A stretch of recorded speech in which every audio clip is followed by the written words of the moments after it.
왕복 한 7km 정도 돼요.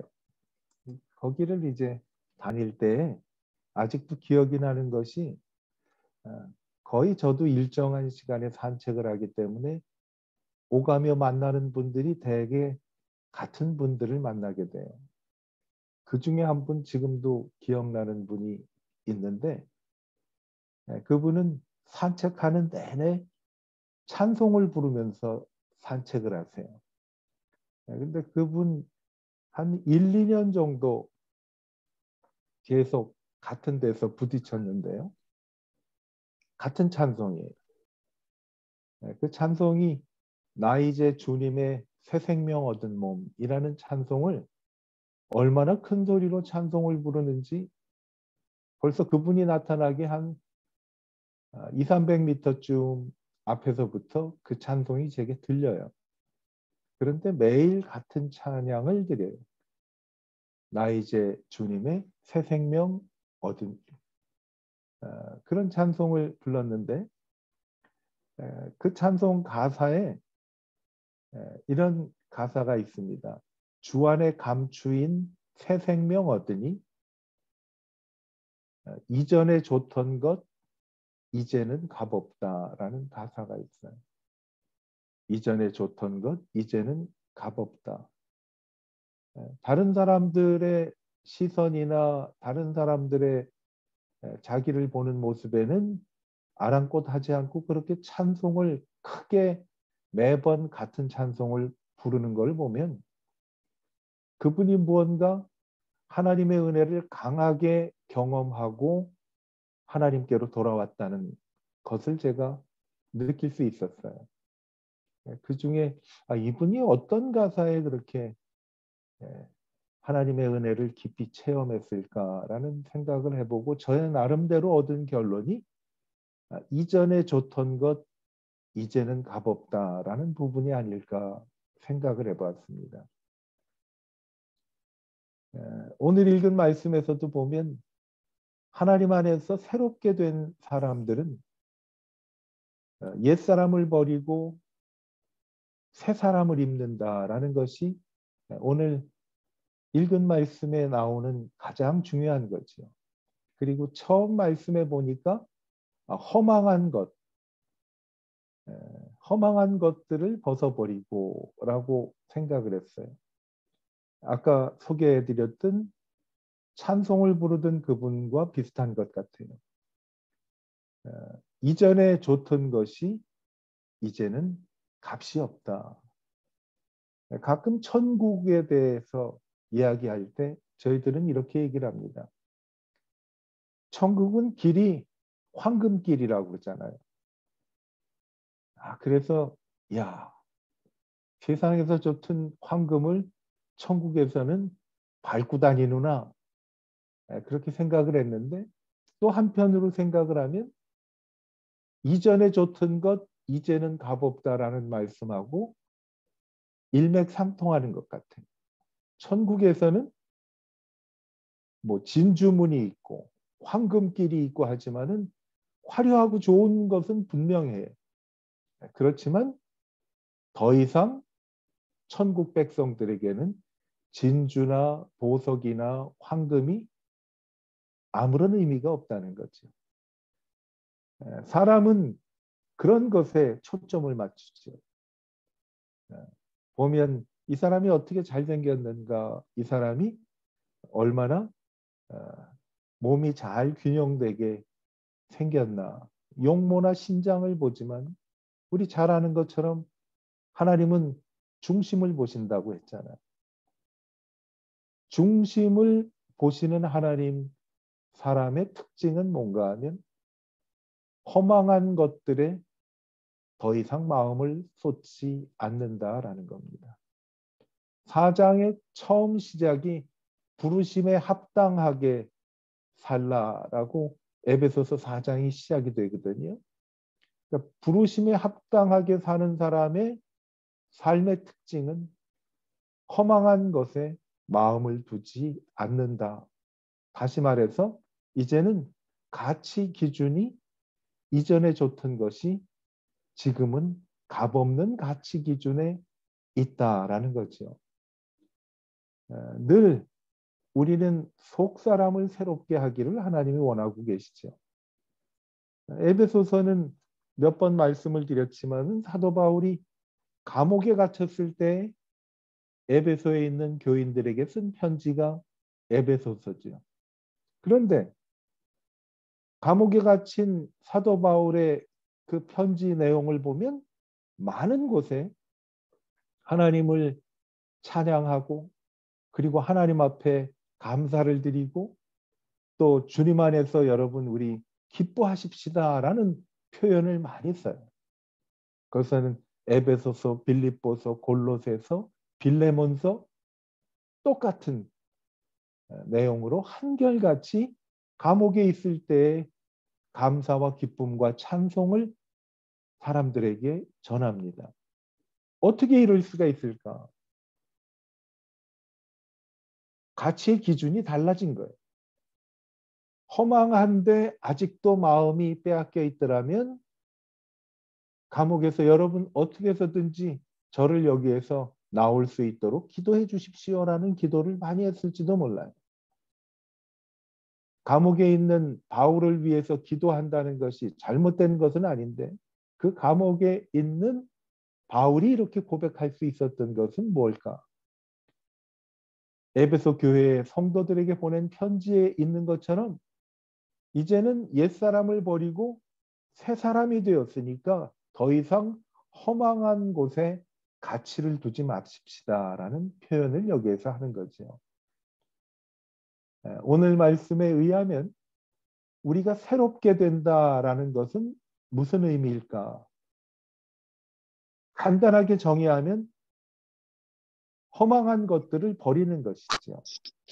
오늘 말씀 보면은 이제부터는 이방인이 그 마음에 허망한 것으로 행한 같이 너희는 행하지 말라. 허망한 일을 하지 않는 것. 이전에 좋았던 것을 이제는 값없이 여기는 가치 기준이 바뀌어지는 것. 이것이 바로 부르심에 합당한 사람들이 새로워지기 위해서 애써야 한다라는 거죠. 그러면 이것도 좋고 저것도 좋은 거 아니겠어요? 우리 가끔 그런 이야기 많이 하잖아요. 좋은 게 좋은 거 아니겠어요? 예수 믿는 사람이 세상에서도 많이 즐기고 복도 받고 하나님도 믿으면 좋은 게 좋은 거지. 맞아요. 저도 좋은 게 좋아요. 편안하고 좀 많은 것을 누리며 안락한 삶을 사는 것 뭐 잘못됐어요? 하나님이 내게 주신 기회고 은총인데. 그런데 왜 이 말씀을 하는가 하면 때로는 좋은 게 좋은 것이 아닐 수가 있는 경우가 많다라는 거예요. 오늘 우리 에스겔서 11장 묵상하면서 함께 나눴던 말씀처럼 하나님과 헛된 의상들을 더불어 섬기는 두 마음이 우리에게서 없어져야 하는 한 마음이 돼야 할 때가 있다는 거예요. 왜? 예수님 말씀대로 세상과 예수님을 함께 섬길 수가 없을 때가 있기 때문에 그렇지. 사도 바울이 고통스럽고 힘든 감옥 생활이 사도 바울에게 기쁘고 즐거워서 한 것이 아니라 감옥에서 바울이 새롭게 되기 위해서는 허망한 것을 버려야 그 환경 속에서도 새로워질 수가 있기 때문에 그렇지. 저는 평소에 팬데믹이라는 단어를 잘 사용하지도 않았고 이 코로나가 생기기 전에는 제가 팬데믹이라는 말을 사용해 본 적이 없는 것 같아요. 근데 이거는 뭐 요즘은 어린아이들까지 팬데믹이라는 그런 단어를 아마 알 거예요. 이 상황이 너무 지루하고 길기 때문에. 근데 하나님께서 오늘 코로나 팬데믹 보니까 2년 걸렸더라고요. 제가 이 코로나 처음 발생했을 때 호치민 베델 교회에서 사역하고 있었을 때 태국의 치앙마이에 있는 카렌 부족에게 가서 이제 티 세미나를 한 적이 있었어요. 따져보니까 그게 딱 2020년 1월 26일인가 5일인가 그렇더라고요. 2년 됐더라. 와, 지루하지요. 이 지루한 이런 삶을 사는 저희들에게 하나님이 오늘 말씀해 주시는 위로는요. 내가 이 팬데믹 금방 지나가게 해 주겠다라는 위로가 아니라 한 가지입니다. 하나님의 부르심을 받은 사람은 허망한 것을 버려야 한다라는 거예요. 이 상황 속에서 주님 한 분만으로 만족하는 것. 오늘 우리 부른 찬양에 주가 일하시네라는 찬양이 있죠. 그 찬양, 신뢰함을 늘 간직한 사람들에게 주가 일하신다고 우리는 찬양을 했습니다. 이 상황 속에 정말 원치 않는 상황이지만은 이 가운데서 허망한 데에 마음을 두지 않고 신뢰함을 잃지 않고 끝까지 간직하는 저희들이 되기를 하나님이 원하시는 거예요. 하나님의 뜻이 어디에 계신지 아무도 몰라요. 언제 이 모든 것이 끝이 날지도 몰라요. 그러나 한 가지, 우리가 주님을 향한 신뢰감을 그대로 간직하면 이 상황 속에서도 주님은 우리 안에서 일하신다라는 거죠. 왜 버려야 하는가 하면요. 주님이 우리 안에서 일하시는 거에 대한 그 총명함이 흐려지기 때문에 그래요. 여러분, 예수님께서 전성기에 침례 요한은 감옥에 갇혔습니다. 침례 요한이 정말 이해가 안 돼서 자기의 제자들을 예수님께 보낸 이야기를 알지요? 뭐라고 예수님께 질문을 했는가 하면 아니 예수님 당신이 정말 메시아 맞습니까? 라는 그런 질문을 합니다. 침례 요한이 누구예요? 예수님께서 지나가실 때 요단강 근처에서 예수님 가시는 모습을 볼 때 사람들을 향해서 보라 세상 죄를 지고 가는 하나님의 어린 양이다라고 선포했던 사람이에요. 자기를 따르던 제자들이 다 예수님께로 가는 것을 볼 때 아주 단호하게 예수님은 흥하여야 되겠고 나는 쇠하여야 되리라라고 분명하게 제자들에게 말했던 침례 요한이 감옥에서 총명이 어두워졌어요. 왜 허망한 것을 버려야 하느냐? 예수님이 침례 요한을 가리켜서 뭐라고 사람들에게 소개를 했습니까? 여자가 낳은 사람 가운데 가장 훌륭한 사람이 침례 요한이라고 그랬어요. 그런데도 총명이 흐려지는 모습을 보았습니다. 무지해지고 마음이 굳어져서 하나님의 생명에서 떠나기 때문에 허망한 것을 버려야 돼요. 그리고 감각이 둔해져요. 어떤 감각이 둔해지는가? 죄에 대한 감각이 둔해지고 하나님이 내 안에서 지금도 일하고 계신다는 사실에 대해서 둔해지고 있어요. 그 틈을 마귀가 틈을 타고 들어오게 되는 거죠. 허망한 것을 버려야 하는 이유예요. 그러면 구체적으로 허망한 것을 어떻게 버려야 되느냐? 허망한 일을 버린다는 것이 무엇이냐? 거짓을 버리고 참된 것을 말하는 거예요.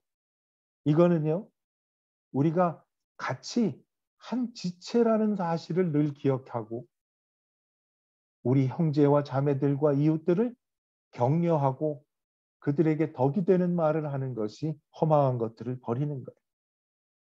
분을 잘 다스리는 것. 더러운 말은 입 밖에 내지도 않는 것. 힘드니까 마음에 없는 말들을 우리는 하게 돼요.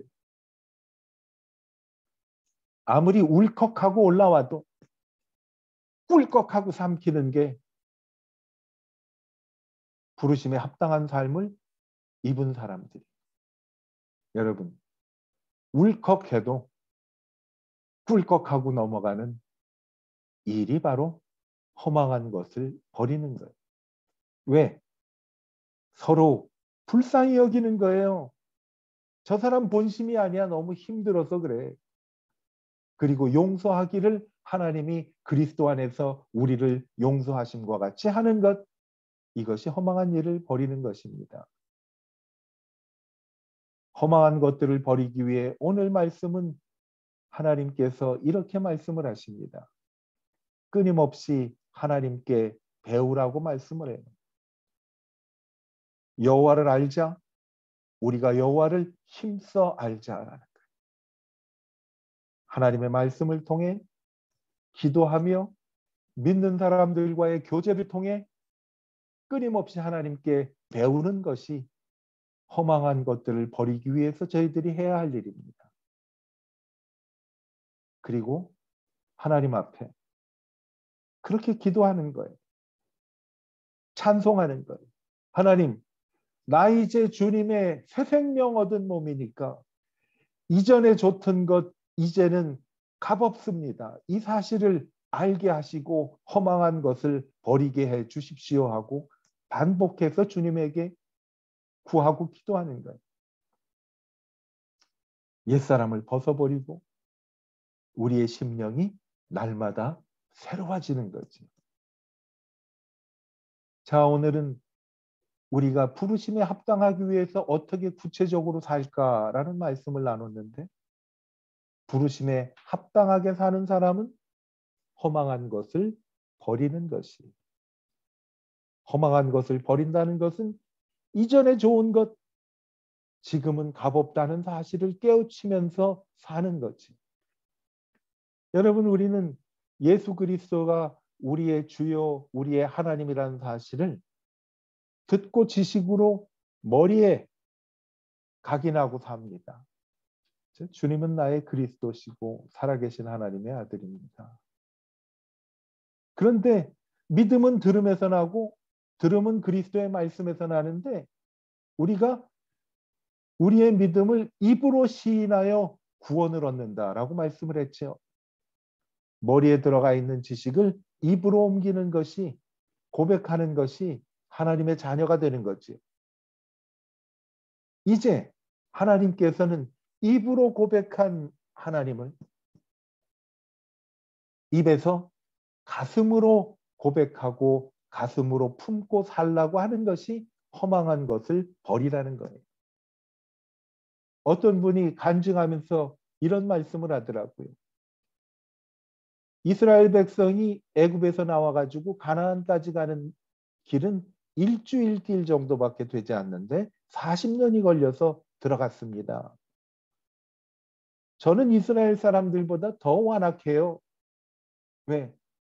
입에서 가슴까지의 거리는 아무리 길어야 25cm에서 30cm도 안 되는데 입에서 가슴까지 내려가는데 내가 예수 믿은 지 목사님 30년이 됐는데도 입에서 가슴까지 가는데 아직도 도달하지 못했네요. 저는 진심으로 가슴으로 주님을 섬기며 고백하며 그리고 살기를 원합니다라는 고백을 했어요. 입에서 가슴까지요? 앞만 길어봐야 제가 한번 재봤더니 30cm 안 되더라고요. 심장까지. 자, 글을 하나 소개해 드립니다. 여러분, 우리 가슴으로 사십시다. 왜 가슴으로 살아야 되는가 하면 머리는 걱정하기를 좋아하지만 가슴은 기도하기를 좋아합니다. 머리는 따지기를 좋아하지만 가슴은 이해하기를 좋아합니다. 머리는 앞서가기를 좋아합니다. 가슴은 같이 가기를 좋아합니다. 머리는 만족을 좋아합니다. 가슴은 부족도 좋아합니다. 머리는 받기를 좋아합니다. 가슴은 주기를 좋아합니다. 머리는 곱하기를 좋아합니다. 가슴은 나누기를 좋아합니다.